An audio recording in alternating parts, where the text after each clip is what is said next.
Salut à tous les gars, c'est CBX, j'espère que vous allez bien. Aujourd'hui, une nouvelle vidéo présentation de projet. Alors on va parler aujourd'hui d'Octaspace avec le token Octa. C'est un projet dont je vous avais déjà parlé il y a 3 mois de cela.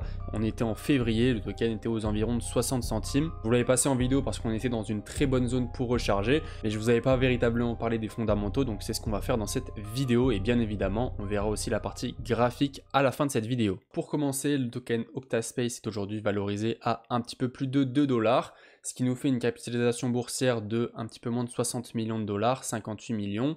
On a une offre en circulation de 59%, donc ce qui nous équivaut à 28 350 000 octas en circulation sur une max supply de 48 millions d'octas. Et si vous voulez acheter le token, vous pourrez le retrouver soit sur Mexc ou sur Coinex. C'est les deux exchanges sur lesquels je vous conseille de passer.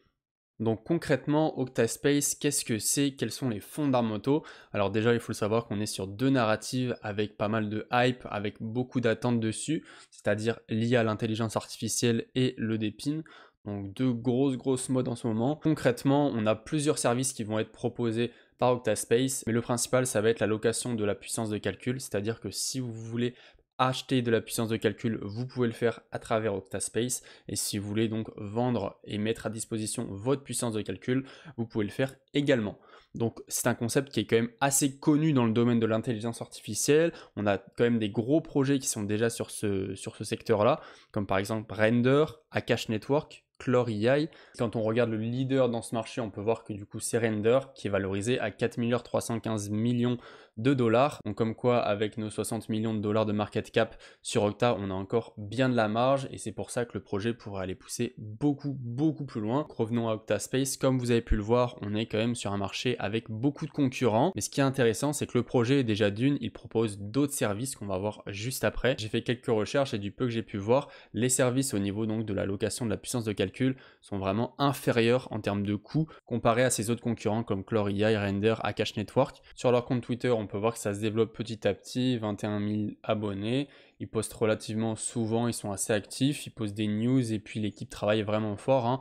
On le voit, on a quand même pas mal de choses qui arrivent assez souvent. Donc selon le LinkedIn d'Octaspace, ils sont actuellement entre 11 et 50 employés. J'ai pas réussi à vraiment avoir donc les données exactes, mais c'est vrai qu'on a que 2 personnes de la team qui sont pas en anonyme, qui sont à visage découvert. Donc ça, c'est quelque chose qui me freine un petit peu, mais bon, au moins on a les 2 personnes les plus importantes dans l'écosystème. En revanche, ce qui est assez étonnant chez les 2 personnes qui travaillent chez Octaspace, c'est qu'ils ne travaillent pas à temps plein là-bas. Si on regarde bien sur leur profil LinkedIn, on peut voir qu'ils sont actuellement donc dans 2 entreprises, la leur puis une autre. Vous allez voir le deuxième profil, c'est exactement la même chose. Donc là, on est ici sur le profil du CTO. Et le deuxième profil, Tariq, on peut voir que c'est exactement la même chose. Au niveau du white paper, chose assez importante, vous allez voir qu'on a pas mal d'infos, donc on va y passer pas mal de temps. C'est un petit white paper de 14 pages, il est en anglais, mais il est relativement bien expliqué et assez facile à comprendre. On va voir un petit peu tous les aspects techniques du projet. Tout d'abord, il faut savoir qu'on a 2 layers, un layer 1, un layer 2 qui sont disponibles sur le projet. Le layer 1 va fonctionner en Proof of Work, et on va avoir une deuxième couche par-dessus, un POA, qui signifie preuve d'autorité. Chose indispensable sur le projet également, on a le octa-core. Alors qu'est-ce que c'est? Ça va tout simplement être le moteur du projet, ce qui va fournir donc la puissance de calcul, l'interface pour la location, etc.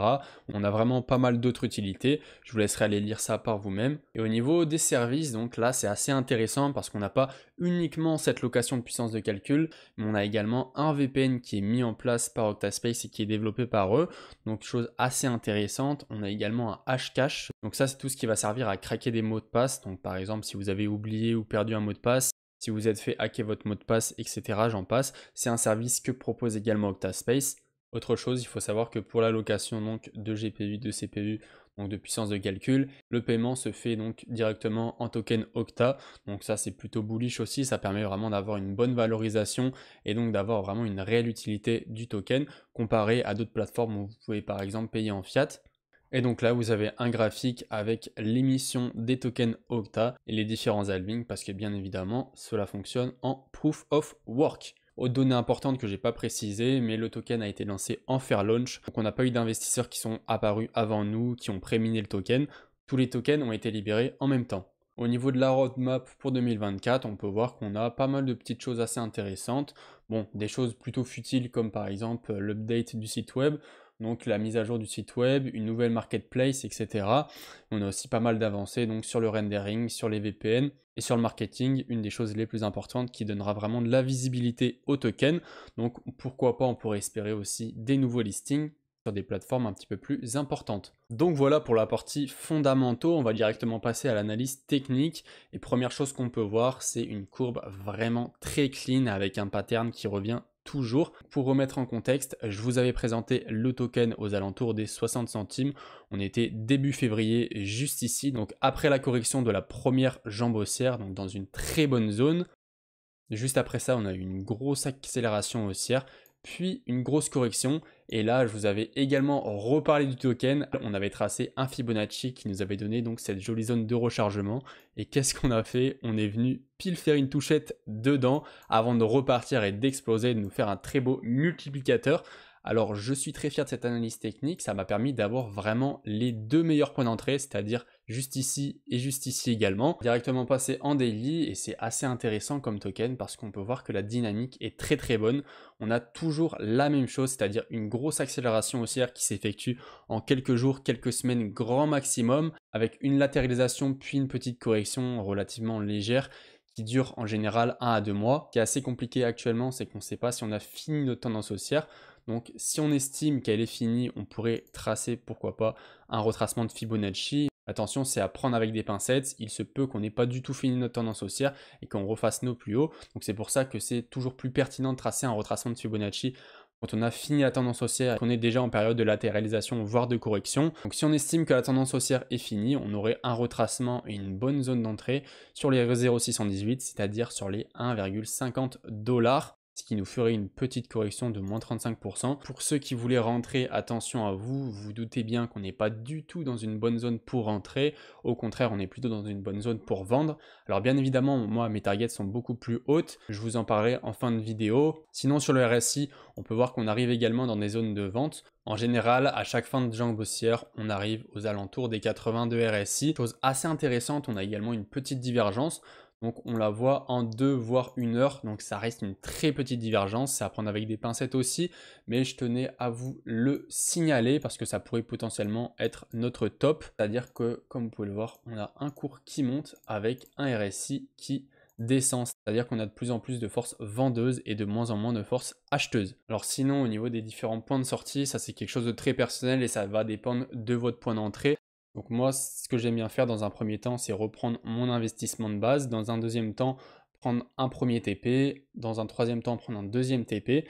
Et puis laisser toujours un moonbag de environ 10-15%. C'est quelque chose d'assez psychologique. Et puis si la crypto refait x5, x10 derrière, vous serez bien content d'avoir encore une toute petite partie de votre bag. Donc c'est comme ça que j'agis personnellement.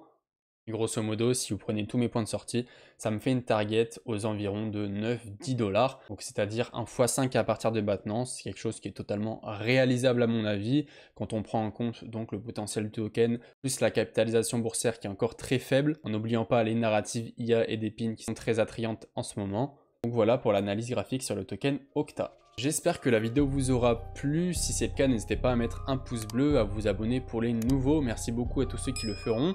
N'hésitez pas, vous avez donc mon groupe Telegram en description totalement gratuit qui vous permettra d'échanger si vous avez des projets à proposer à la communauté, si vous voulez donc recevoir des conseils, que vous avez des questions, vous êtes le bienvenu, le lien est en description. Vous avez également mon Twitter où je vous partage des analyses techniques, que je retweete les news importantes de l'écosystème crypto. Vous avez les différents exchanges que j'utilise, c'est des liens affiliés, vous aurez un petit bonus si vous vous inscrivez avec mon lien. Moi je vous dis c'était CBX, on se retrouve très bientôt pour une prochaine vidéo. Allez, ciao!